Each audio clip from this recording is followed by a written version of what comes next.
трут провода, ток по рукам, телефон на все голоса говорит пока. Пора.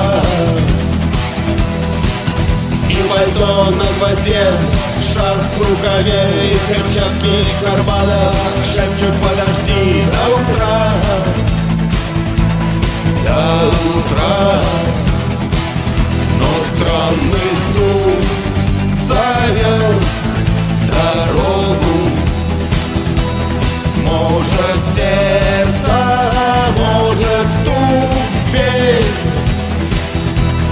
И когда я вернусь на пороге, я скажу одно лишь слово: верь.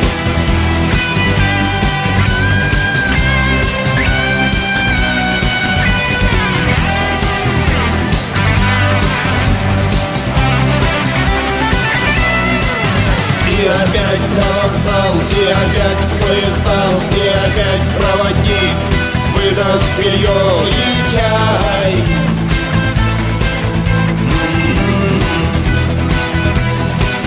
И опять не усну, и опять сквозь грохот колес мне послышится слово: